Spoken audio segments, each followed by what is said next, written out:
Investments Limited and PD Developments Ethics Limited against the failure of Busford authorities to practice within the prescribed period of a skip decision application for landmark planning permissions for demolition of 2 dwelling houses at 45 Potash Road, Billericay, and the erection of up to 150-bed care with carbon landscaping, certainly drainage placement, and associated works. And the site is 4165 and adjacent Potash Road, Billericay, Essex, CN. The and I made informal to Billericay and site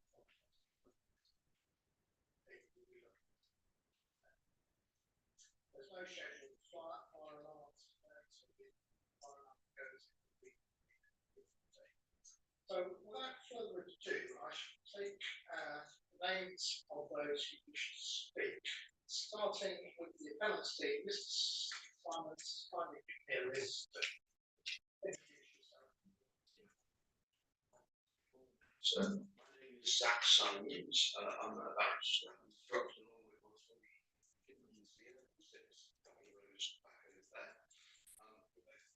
instructed by David Maxwell, WSP, and what we call it. Well, so we call it 5 minutes. We probably won't call it 5 minutes. I'll list everyone who's involved. First, Mr. Robert Hughes, who's immediately to my left, who's Director at Incola Landscape Planning, who given evidence later today on topics of character and appearance and also green matters.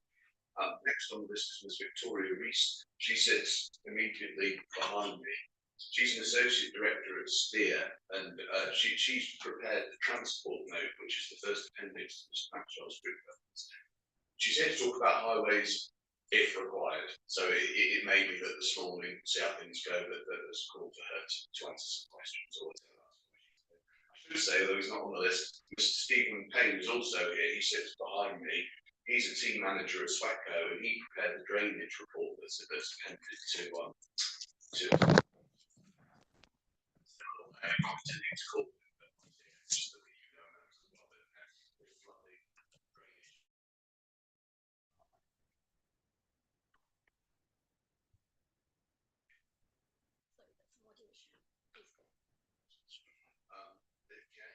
So that's Ms. Rees, Mr. Payne. After that, Joseph Saunders, who sits 2 along from me.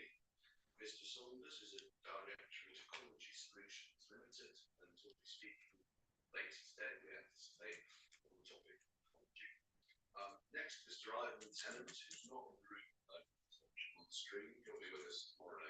Mr. Tennant is the director at Lambert Smith Hampton. He's prepared evidence that deals with different sorts of need for care bed space, there's a need for and then last but not least, Mr. Maxwell, who sits immediately behind me at the end of the road there. He's a planning director at WSP, and he'll be giving evidence later in the week in respect to planning policy and the overall. Thank you very much, Mr. Simons. I will turn to the council's side now. It's to do likewise. Right? Thank you, sir. Yes, Giles Atkinson, the council representing the council, instructed by the head of legal here at Basildon. I have 3 witnesses. First of all, Katie Ellis, who will take part in the landscape on Greenbelt's issues this morning. And then I expect they should be first.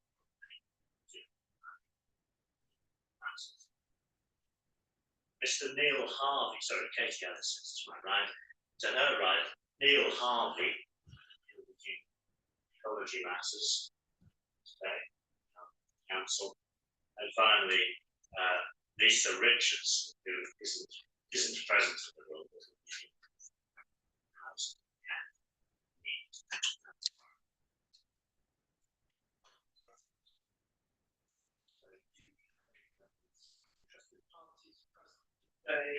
Wish to welcome. I wonder if you might like to come a little bit closer to me where there's microphones, or just pause matters slightly so you can just come forward, make yourselves comfortable.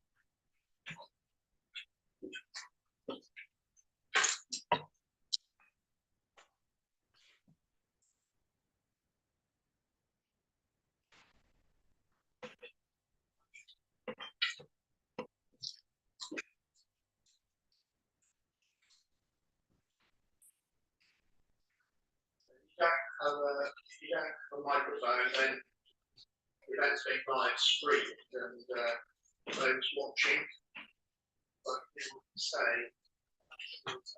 please you want to say.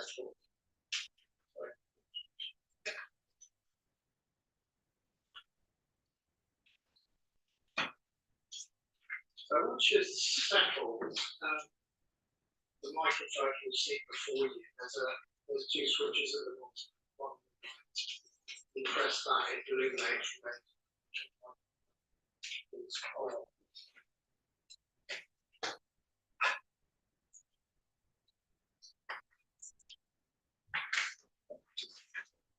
So perhaps if I could start with gentleman sitting to my left as I look at you.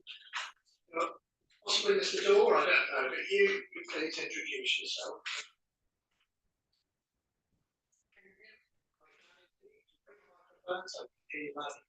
Can you just tell me your name and your interest in this proposal, and then we can move down that short line of interest.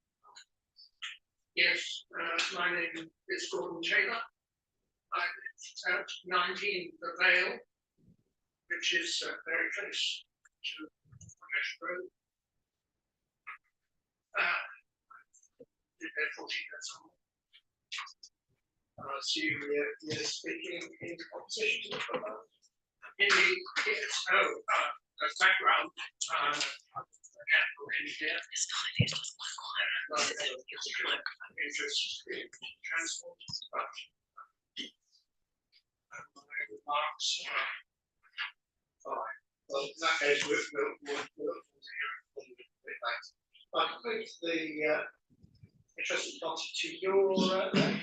Oh, we've only got one microphone. Well, thank you for the opportunity to speak. if you just say that a little slower and quicker, and then I can hear what you're saying.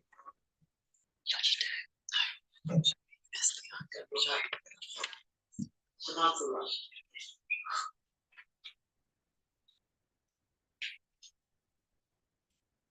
Just briefly. So, I'm in the West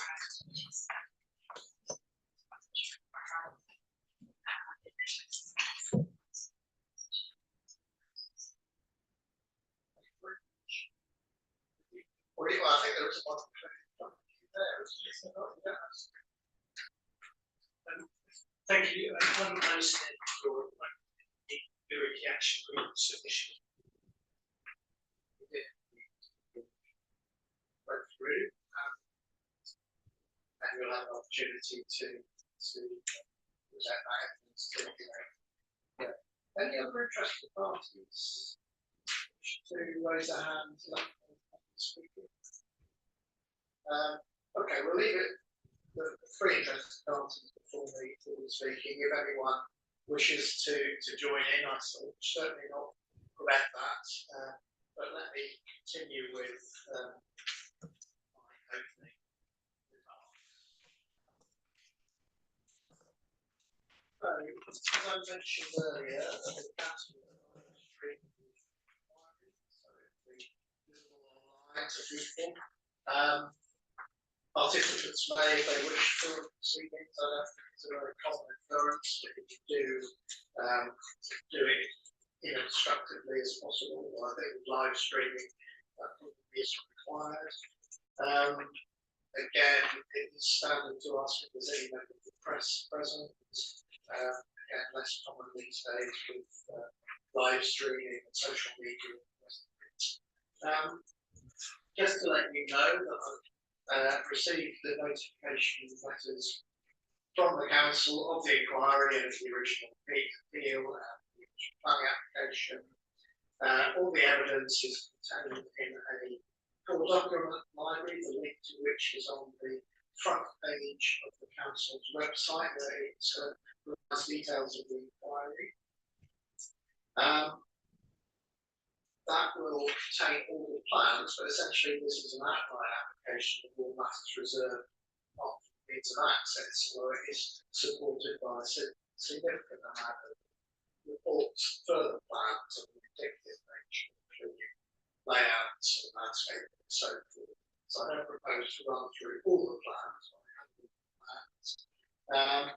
I've received copies of all representations made to the original planning application and to the appeal, inquiry, and I've read those. I've received proofs from all the main parties' witnesses that you had introduced to you, so they can be taken as read as the basis of the evidence. We had a prior case management conference a few months ago to discuss the procedure for this inquiry. I've identified main issues which I wish to get evidence to help me consider. First of those is the question of greenbelt that you've heard about, and it will be the effect of the proposal on the openness of the greenbelt purposes, including land within it, including landscape impacts more generally, and that will be a subject of a discussion later on. Another main issue is the effects of the proposal on biodiversity, particularly dormice. That's something where I will be hearing formal evidence later on in the proceedings, possibly this afternoon. Tomorrow we'll be looking at the need for housing, including affordable housing and care home provision in the area, and that too will be the subject of formal evidence. And finally, there's planning balance to be carried out on the basis of this evidence as to whether any greenbelt or other harm will be clearly outweighed by other considerations, so as to amount to very special circumstances to require to justify the proposal. Again, that final greenbelt balance will be the subject of evidence cross-examination. And on those topics not covered by roundtable, the council's evidence will come first, followed by the evidence, and there will be opportunities for questions from interested parties at the appropriate juncture on the appellant's evidence. There will be questions arising. Today will be principally, this morning will be principally giving an opportunity for interested parties to have their say. But rather than run on at length, the procedure for the inquiry is set out in a programme which is on the front of the council's web page. So I would encourage you to look at that as the basis for the running order dealing with today. We have to finish at 4 PM today, and we'll discuss whether we need to find other accommodation after 4 on subsequent days to get through the business. There will be a period where the session where we talk about conditions and section 106 agreements, and any costs applications and arrangements for a site visit. Again, I will talk about that here at the time, but any discussions of costs is a standard thing in the requirement shape and form. So the next item is going to be some opening statements on behalf of parties. So I think I've covered all I need to do, unless there's any questions or anything glaringly missing. So in that case, I will turn to Mr. Simon to invite him to make a brief opening statement. Just before I do anything, Sorry, it's just one thing. We do have to finish at 4 today, I'm afraid, so, and also on subject steps, we must step first. Fine, that was my understanding. Okay, I believe there is another room. There is another that room. might be difficulties with live streaming and so forth. Let's see how we get on today, and then we can take a break. So, Mr. Simon. Thank you. So if you turn over the next page for the various sheet that I handed up.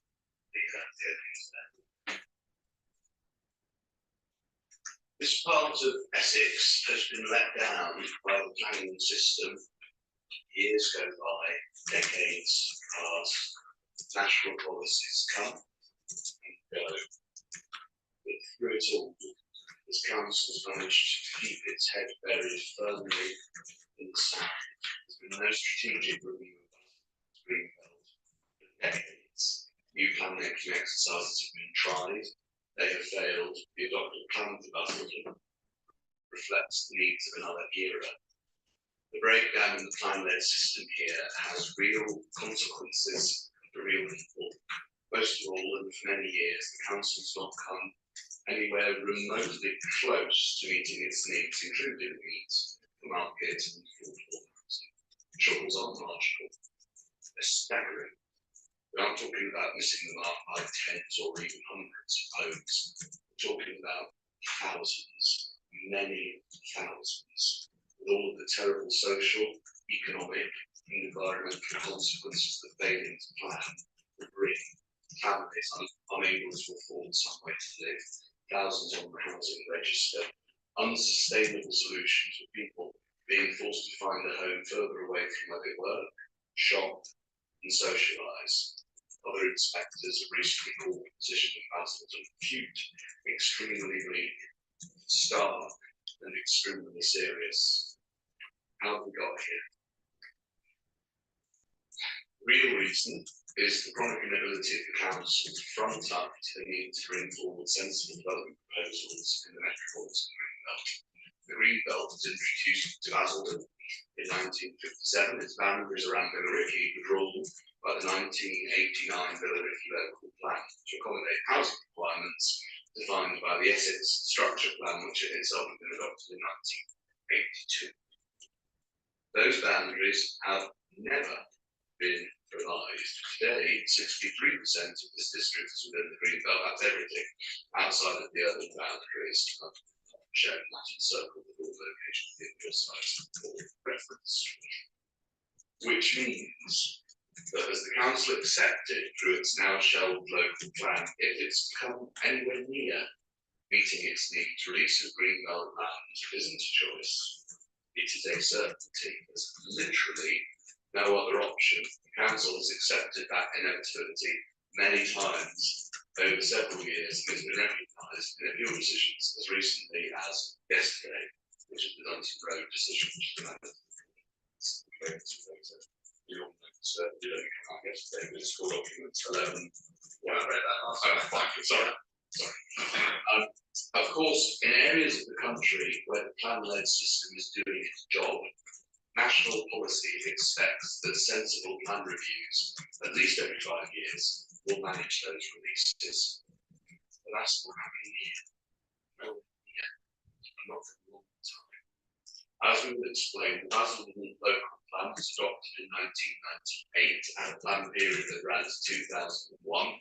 It was designed in a totally different national policy context, and the plan sought, as I've said, to address the needs of a different generation, in particular the requirements set by the Essex Structure Plan 1982. Many moons before the radical shift brought about by the first framework, which made meeting objectively assessed needs for housing not just, as the courts have put in, a material consideration, but a consideration of particular standing. The basis on which Basildon's Greenbelt boundaries have been drawn is completely out of date. A new plan for Basildon, the Secretary of State for examination in March of 2019.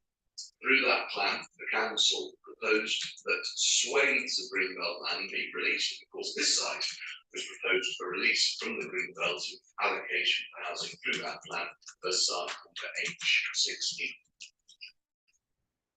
However, in February of 2022, this council's members voted to withdraw its emerging plan. In the council's latest draft local development scheme, officers don't envisage adopting another plan until the end of 2027. it's almost 30 years after the local plan was adopted, and as the local development scheme itself notes, it might take longer. Still, in this district, the plan-led system is broken. In our case, it's simple. There's no short to medium-term prospect of it being fixed. The council's housing delivery test in this score is 41%. That's the seventh worst in all of England. On its own figures, the shortfall in housing delivery over the next 5 years will be 3,936 homes. That's own figures. On affordable housing in the last 6 years alone, this council's met just over 1% of its needs, just over 1%. Looking forward on that, the council's equivalent 5-year affordable housing land supply stands at 0.07 years.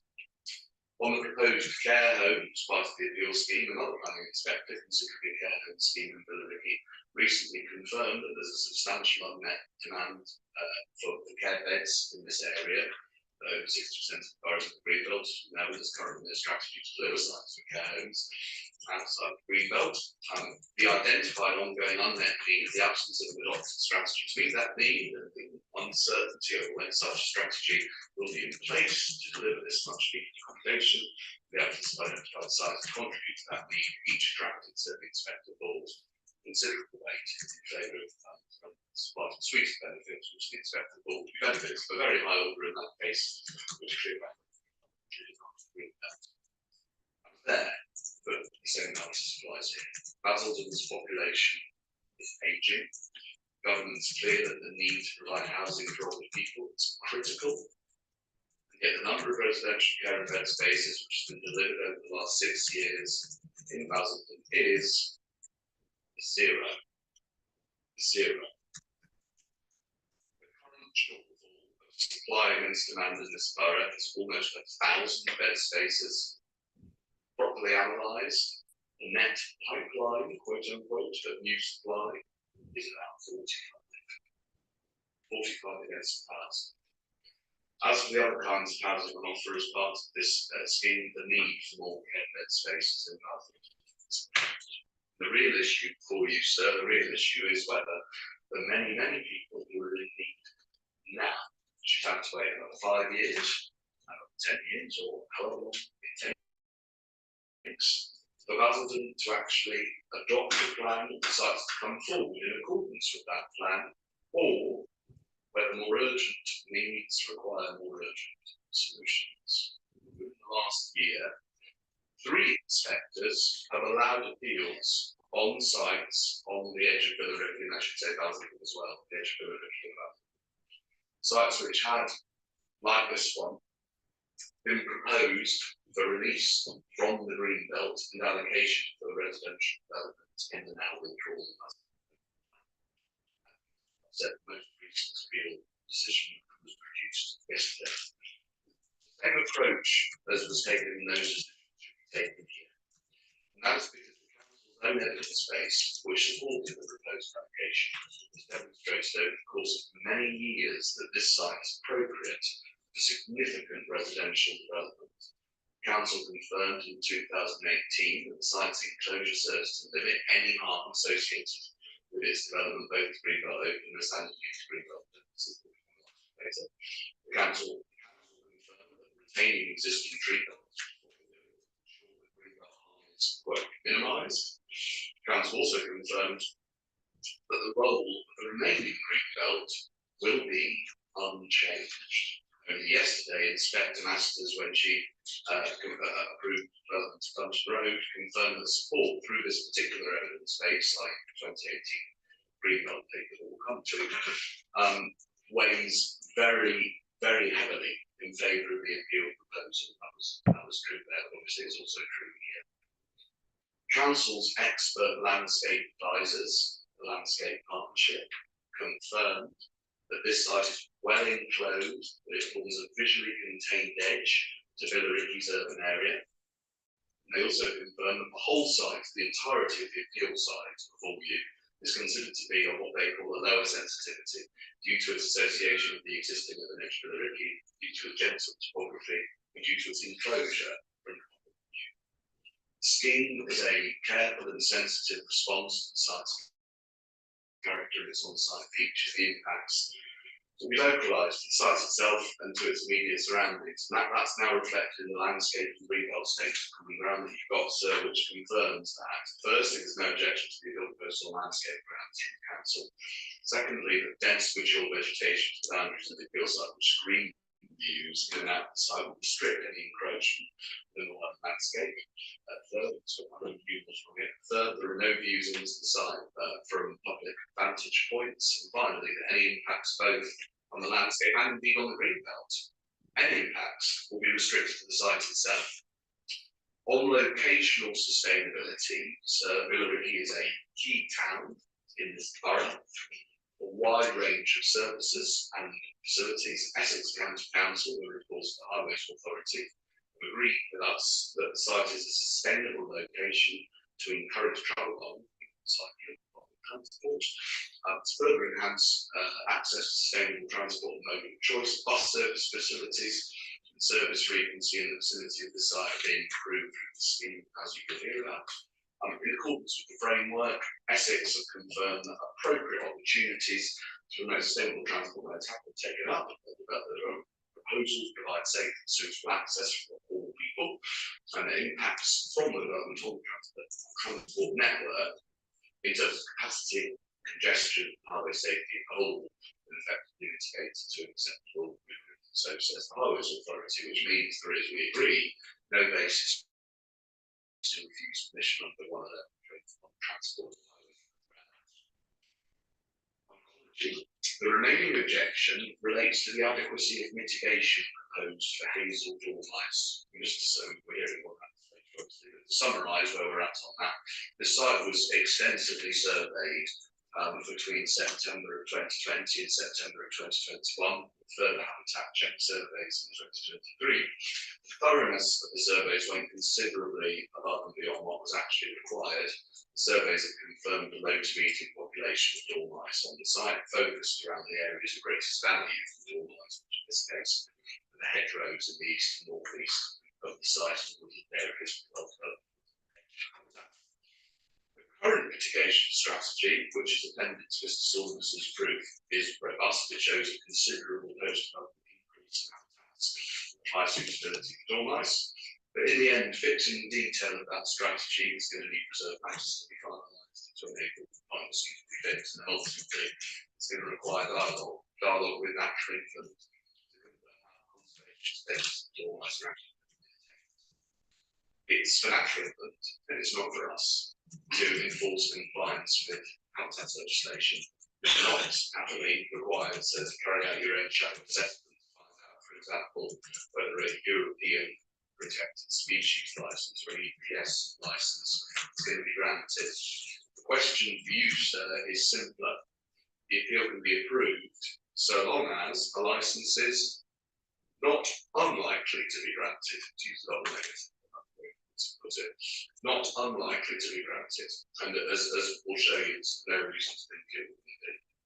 Further, even though there's no policy or legal requirement for any particular level of net gain in Basildon, Mr. Saunders shows that even accounting to Mr. Harvey's points on additionality, the scheme still delivers almost 70% net gain. Council appears to have dropped any objection on this point.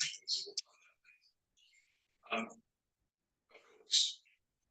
In the language of Greenbelt policy, sites can be less open if you put new homes on, of course, and because part of the site is next to but outside the settlement boundary, it's deemed quote unquote countryside, even though that boundary is a relic of another planning era, which means that our scheme would, in the language of the framework, quote unquote, encroach into that countryside, albeit in a very limited way. But this is the kind of narrow approach to development management that stopped this council from getting out of the mess that they're in. And we know that until recently, the council promoting this site for release from the green belt to meet its spiralling needs for housing where the plan may have been shown, but the needs it was seeking to address remain. The reasons for releasing the site for residential development just as profound today. Means in the end, sir, for all the documents before you, the question is simple. The scheme's benefits clearly outweighs developments. If they do, you should grant permission to apply the test of lawful rate. Now, striking that balance, we must remember that even on the council's case, following this inquiry, the position is, it now says, finally balanced, and the benefits of the scheme should attract substantial weight. The council was until recently itself promoting the allocation of this site for residential development. There are no other technical constraints to deliver in relation to highways, heritage, air quality, drainage, anything. Our case is straightforward. Given the disastrous scale of shortfalls in delivery passes, the scheme's benefits are profound. The imperative to bring them forward on a sustainable site is compelling. A clear outlay, but in the end will be able to localise impacts of the appeal site and its immediate surroundings. For those reasons, there are evidence to be closed. Others tilt decisively in favour of granting permission. Silence, right, opening statement. So he's ready, I will ask him to present the same on behalf of council.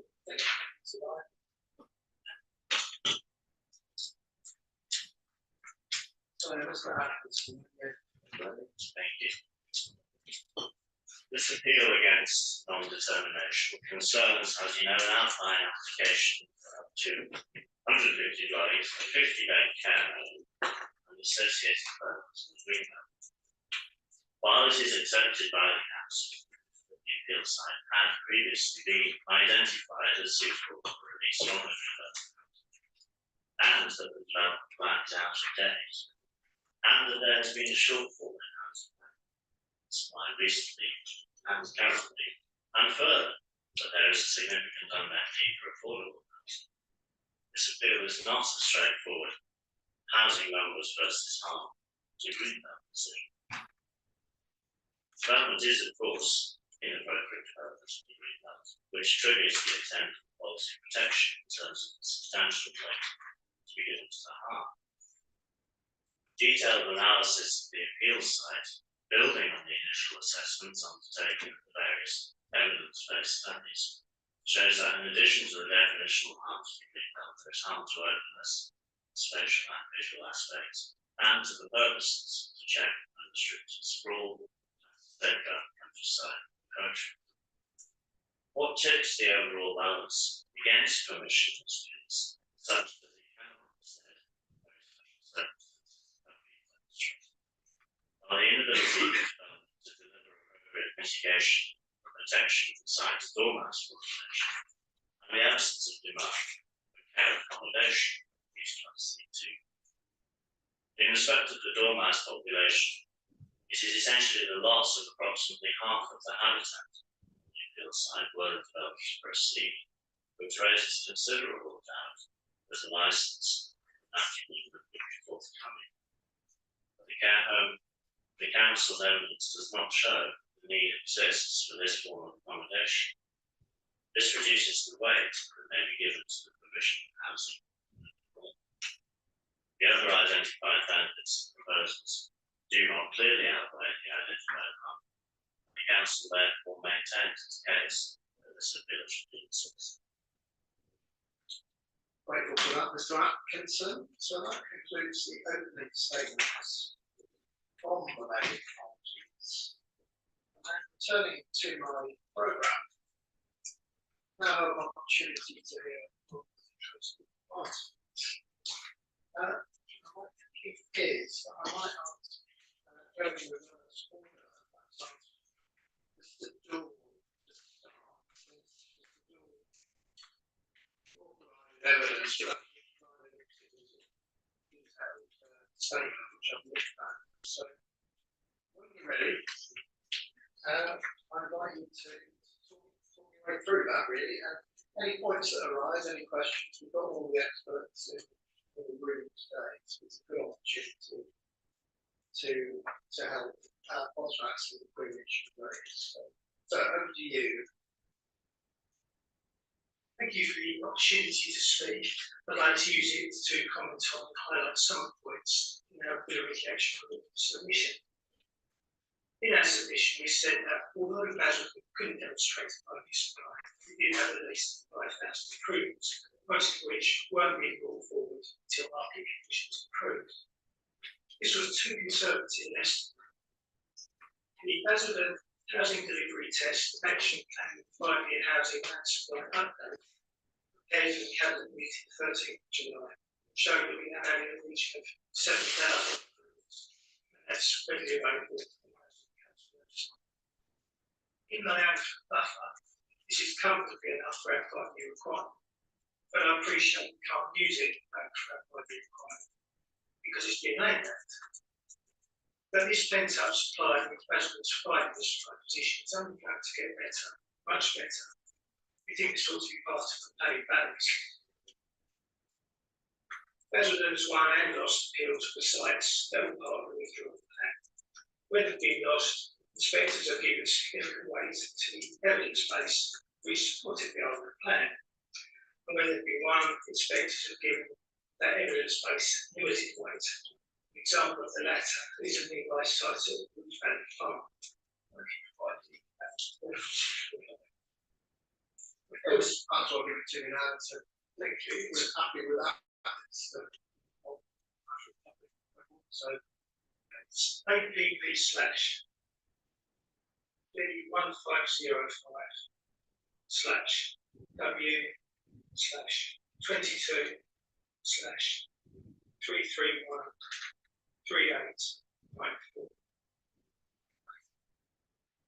Of course, the old plan and its evidence base, whenever it's able to establish, is a major work, so inevitably shortcomings. And I wish to highlight one mistake I think is significant. This is in the Greenbelt review, and this led to Area 3, the parcel in which the appeal space is being undervalued against purpose 4 to preserve the setting, special character of historic towns. The review missed the presence of part of 40-acre plantation, ancient woodland within Area 3. In the map we supplied, taken from the review document, you can see that the Basildon borough boundary, and within Area 3, extends east of Goatswell Lane and into the ancient woodland, from the borough boundary passing through that place. The DEFRA magic map shows this ancient woodland as a home local wildlife site register, also recognises it as ancient woodland. So there's no dispute about its status as ancient, and it's hard to see how there can be any dispute about its presence in the Area 3. The review's methodology, described on page 21, shows that if that mistake had not been made, the Greenbelt review would have shown Area 3 as fully contributing to purpose 4 rather than not contributing as now. I will quickly add that ancient woodland, together with the dense project work, is part of the reason why hazeldoor mice, threatened with extinction in the UK, still reside in the locality. Moving on to land ownership.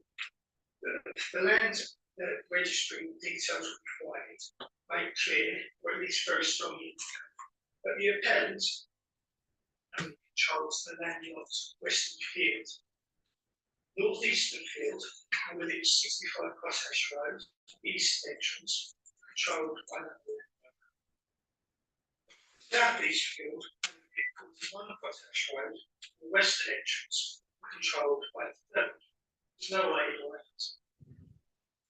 We see little benefits in improving this scheme to improve the 5-year supply, as the appellant may have to spend years, perhaps unsuccessfully, trying to negotiate the acquisition of the other land holdings. If successful, the outcome of these negotiations may affect liability of various obligations, such as the housing. should ask you, Mr. Doyle, if you're happy to take any questions from the barristers, Helen, you have raised a couple of things regarding ancient woodland and Greenbelt study, and also land ownership, which I think perhaps would be helpful to explore. How do we approach this? Land ownership, 106 session, you can give it a chapter. ancient woodlands. We can touch on it like a landscape session. It's not really a landscape issue. It's not. We've not got a woodland with us here. Let's say, but touch on landscape. So I'm not going questions. So, yeah, I've got some comments if you like on the real decision. So no, I mean, your hand really, so. Okay, so do you have any other points to raise or should I? No, thank you. I mean, we have points to our submissions. I've looked at your submissions recently. Okay, we'll return to them, obviously. Okay, well, we've got a round table session later and you're very welcome to participate in that. Probably have a break to do that. Before doing that, I'd like to pass over to Mr. Ross.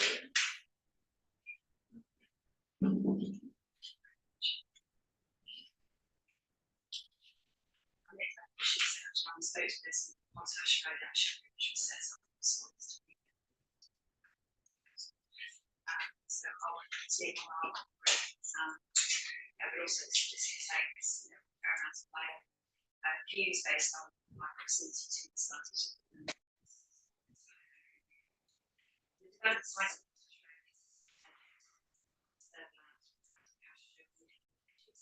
due to a lack of human activity on the land, it's very biodiverse and contains badgers, deer, bats, flowbirds, frogs, foxes, hedgehogs, dormice, and many species. Bird species which is absolutely affected by this. Notwithstanding any suggested amelioration measures proposed by the land forms a significant part of the land buffer between the outskirts of Billericay and the out, which is a stock village which hasn't so far been mentioned. To see this buffer be reduced by housing development is necessary and inappropriate, and by definition is harmful to the green belt. It is to be noted that flood risk is a documented concern, and there was also a mainline gas line running through the area. Whilst the applicant alleges that very special circumstances apply in this case, they themselves have strong reasons to accept the release of the green belt, which whilst it's our countryside, has local residents and people who are most impacted by